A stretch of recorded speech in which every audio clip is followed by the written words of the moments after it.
Baik, terima kasih pemirsa, Anda masih bersama kami di TVRI Sulawesi Tengah. Sebelum dijawab langsung oleh Bapak Lili, kita terima lagi penelpon kedua kita masih di dialog publik kali ini. Bapak Marjan di Laswani. Halo, Pak Marjan. Halo, selamat malam Pak Marjan.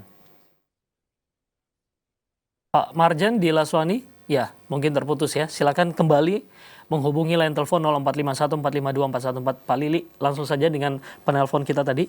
Ya, saya kira kita perlu sampaikan informasi pada masyarakat bahwa pandemi ini adalah situasi publik, artinya itu semua harus paham bahwa kebahayaan itu bisa kepada siapa saja, bukan usia, bukan jenis kelamin, bukan suku ya. Sehingga termasuk juga kalangan warga binaan juga bagian yang harus kita jaga juga, kita rawat juga secara optimal untuk tidak terjangkit. Sehingga kalau misalnya pertemuan dengan keluarga ini sementara masih menggunakan virtual, tujuannya adalah dalam rangka untuk keselamatan bersama. Sehingga kalau mengenai persyaratan dengan virtual tentunya nanti adalah kode dari Zoom itu sendiri. Dan ini sudah kita sebarkan, nanti mungkin pihak keluarga yang di dalam ini kita fasilitasi untuk menghubungi, nanti baru akan ada konektif dari situ. Saya kira tidak ada kesulitan. Kalau jamnya tentu jam kerja, jam dinas lah kan gitu ya. Tidak ada perubahan jam kunjung? Tidak ada. Hanya bentuk metode pertemuannya yang berubah. Saya kira gitu. Dan protap kesehatannya itu yang tetap akan dilaksanakan di lokasi ya. Kan juga keluarga juga lebih ringan juga, dia cukup dari rumah, bahkan bisa melihat siapa saja yang kan gitu aja, tidak perlu perjalanan. Tidak terbatas malah justru melihat ya. Baik, terima kasih Bu Hesti, tadi sudah terjawab dengan apa pertanyaannya. Kami kembali buka line telepon 0451 452 414. Silakan Anda ingin bergabung bersama kami, ingin ngobrol langsung dengan Pak Lili, Kepala Kantor Wilayah Kemenkumham Provinsi Sulawesi Tengah, dan juga ada Dr. Jumriani Yunus selaku PLT Kadis Kesehatan Provinsi Sulawesi Tengah. Halo, Bapak Marjan di Laswani. Ya, Assalamualaikum. Waalaikumsalam warahmatullahi wabarakatuh. Pak Marjan, silakan. Ya, tadi malam ada kasus ini. Ada kasus tetangga saya sebelah rumah, namanya Pak Muhajir Wartabone. Itu kemarin sore dalam keadaan tidak enak badan, terus masuk rumah sakit Anutapura. Karena beberapa rumah sakit dia pergi tapi ditolak. Lalu kemudian di rumah sakit dia mungkin di sana lambat penanganan, akhirnya semakin kasihan terdesak. Hanya setelah kurang lebih jam 18 meninggal dunia. Meninggal dunia langsung divonis COVID. Jadi kasihan keluarga di sini semua tidak berdaya, dan sekitar jam 20 atau jam setengah 9 itu langsung dikuburkan dengan protokol COVID. Nah, tidak ada penjelasan atau hasil daripada bahwa menunjukkan dia adalah COVID. Itu satu. Yang kedua, menurut keluarga ini tidak terlalu yakin kalau itu COVID, tapi mungkin barangkali jantung. Karena dia ada tanda-tanda biru di badannya. Pada waktu dia merasakan sakit itu. Itu adalah perkiraan keluarga begitu ya, Pak ya? Kemudian kalau toh itu COVID, nah kami di sekitar ini, tetangga-tetangga ini biasanya kan harus ada tindakan, mungkin pemeriksaan atau semprotan. Ini satu hari tidak ada berita.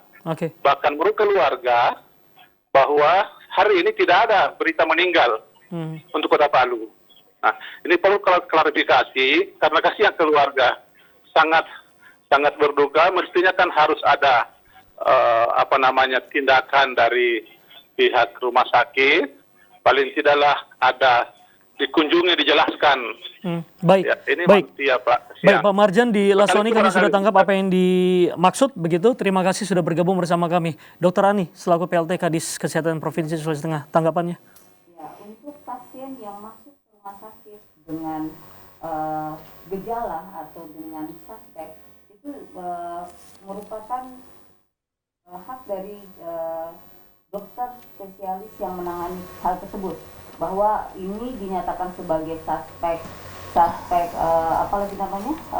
COVID, walaupun hasil labnya belum ada. Tapi untuk yang Pak Wartabone ini itu ada hasil pemeriksaan swabnya dari Rumah Sakit Anutapura. Dari Rumah Sakit Anutapura. Di Rumah Sakit Anutapura ada pemeriksaan namanya pemeriksaan PCM. PCM ini diakui juga untuk pemeriksaan COVID-19. Nah, ini hasilnya memang lebih cepat ya dari pemeriksaan lab PCR yang ada. Dia bisa hanya memakan waktu 2 jam, dia sudah bisa memperlihatkan memperlihatkan hasil. Bila dilakukan swab, itu biasanya dilakukan pada pasien-pasien yang memang gejalanya sangat yakin sekali untuk mengarah ke sana supaya kita cepat melakukan diagnosa tersebut. Untuk yang tetangga di samping rumah, kalau memang tidak pernah kontak dengan pasien terkonfirmasi positif itu tidak perlu khawatir.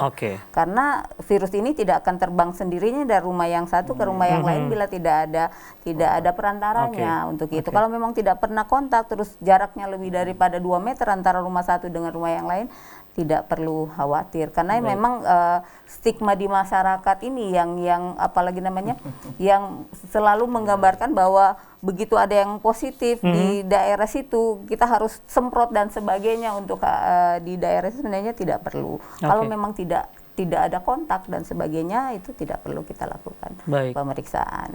Kecuali ada kontak ya dalam 14 hari terakhir baru kita lakukan tracing. Termasuk bagaimana dari pihak rumah sakit sendiri mengambil tindakan untuk menguburkannya secara protap gitu ya? Secara protap. Jadi memang pasien yang masuk bila dicurigai ada mengarah ke COVID walaupun belum ada hasil pemeriksaan dalam edisi terakhir revisi 5 buku pedoman itu harus dikebumikan secara COVID.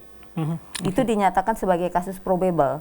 Kasus probable ini adalah kasus yang belum ada hasil pemeriksaan laboratoriumnya, tapi dokter yang merawat atau dokter spesialis yang merawat tersebut sudah menyatakan sebagai suspek. Baik. Dokter Ani dan juga Pak Lili, kita terima lagi penelpon yang bergabung bersama kami. Selamat malam. Selamat malam. Halo, dengan Bapak Sumardi di Kampung Baru. Pak Sumardi, apa yang ingin ditanyakan Pak Sumardi? Assalamualaikum Bu Dok. Waalaikumsalam. Yang perlu saya sampaikan ini adalah keluhan dari masyarakat, utamanya masyarakat yang masuk di wilayah Provinsi Sulawesi Tengah. Karena utamanya Palu ini kan penjagaannya di perbatasan itu cukup ketat. Ternyata di kabupaten tetangga kita itu sangat longgar, Donggala. Nah kemarin itu kita ribut di perbatasan Donggala kota karena kita tidak kasih masuk kalau tidak bawa swab yang dari Makassar. Tapi di Donggala tidak pemeriksaan. Itu kan masalahnya di situ. Perbatasan provinsi ini kan di Donggala, bukan di Kota Palu. Mohon Ibu Dokter disampaikan ke Donggala itu supaya jangan siksa orang kota.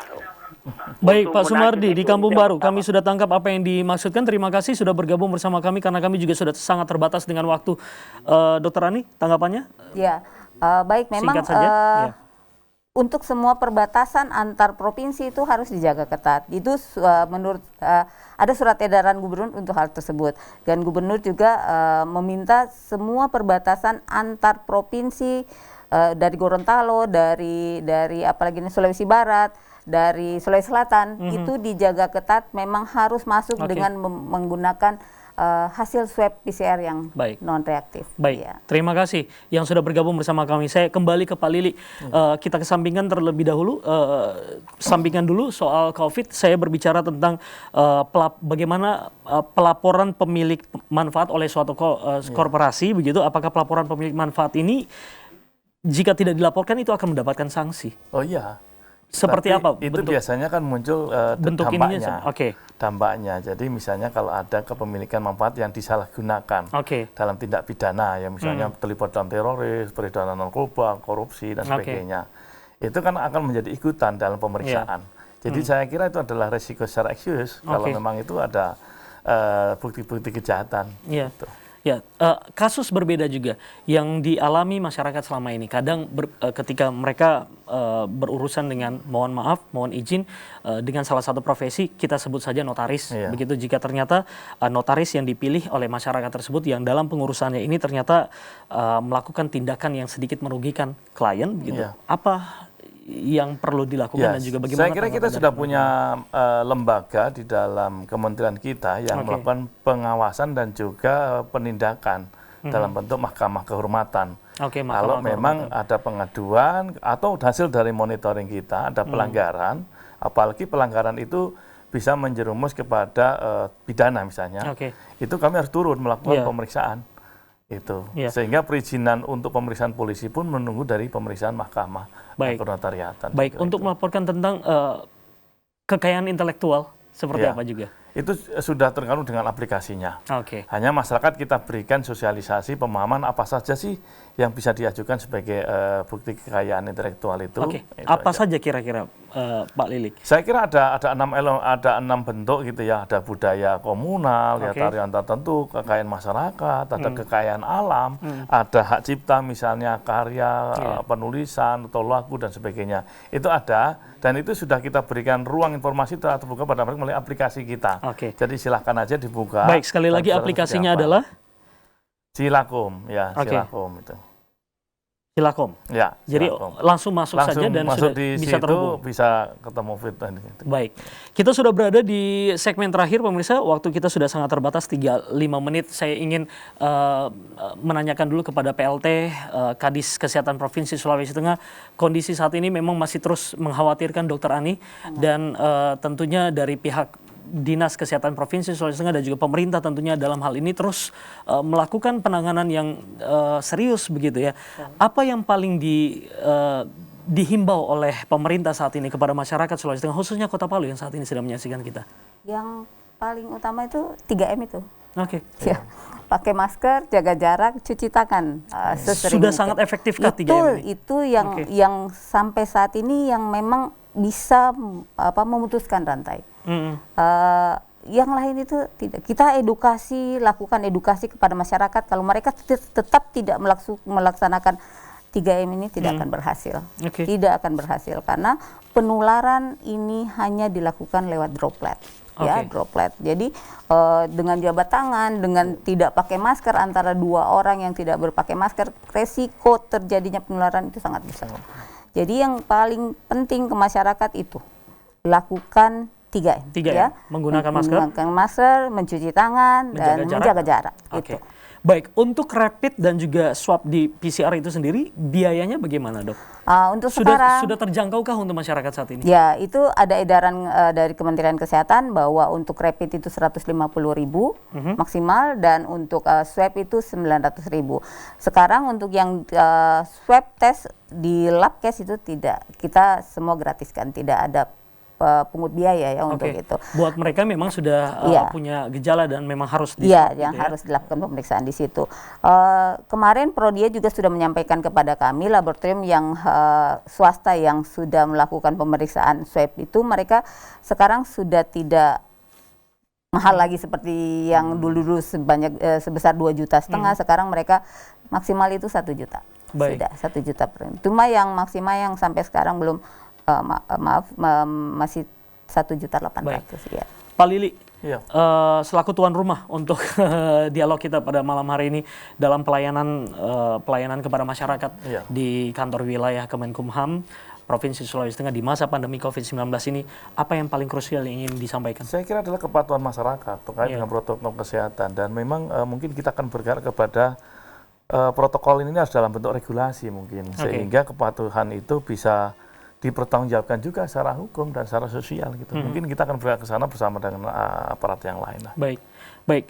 Semoga saja ini semuanya cepat berlalu pandemi COVID-19 dan tentunya roda birokrasi di setiap pemerintahan khususnya di Provinsi Sulawesi Tengah ini akan terus berjalan dengan tetap mengedepankan protokol kesehatan. Pak Lilik, terima kasih sudah bergabung bersama kami dan tentunya pemirsa bahwa ada peningkatan sinergitas di masa pandemi dalam pelayanan hukum dan juga HAM di ranah kerja Kanwil Kemenkumham Provinsi Sulawesi Tengah yang telah hadir pada malam hari ini tentunya, yang sudah menjadi tamu kami dan juga pemilik acara dalam dialog publik kali ini yang dipersembahkan oleh Kantor Wilayah Kemenkumham Provinsi Sulawesi Tengah, Bapak Lili Sujandi BCIP SIP MSI, Kepala Kantor Wilayah. Terima kasih Pak Lili. Terus semangat bekerja bersama rekan-rekan di Kemenkumham Provinsi Sulawesi Tengah, dan semoga obrolan ataupun juga diskusi kita pada malam hari ini bisa bermanfaat juga, dan juga PLT Kadis Kesehatan Provinsi Sulawesi Tengah yang juga menjadi jagoan kita juga pada pada kali ini ya. Dalam waktu kurang lebih 1 bulan ini kita banyak berharap dari kinerja beliau dan juga rekan-rekan dari Dinas Kesehatan Provinsi Sulawesi Tengah. Dr. Jumliani Yunus selaku PLT Kadis Kesehatan Provinsi Sulawesi Tengah, sehat terus dokter. Amin. Dan tetap semangat dalam bekerja. Ya, terima kasih. Dan pemirsa, tunda sudah kebersamaan kita dalam program Dialog Publik kali ini, persembahan dari Kantor Wilayah Kemenkumham Provinsi Sulawesi Tengah. Saya Arya Tanjung pamit. Tetaplah jaga kesehatan Anda untuk terus menggunakan masker, menjaga jarak, menghindari kerumunan, dan mencuci tangan dengan sabun dengan air yang mengalir. Saya Arya Tanjung pamit. Wassalamualaikum warahmatullahi wabarakatuh. Selamat malam dan sampai jumpa.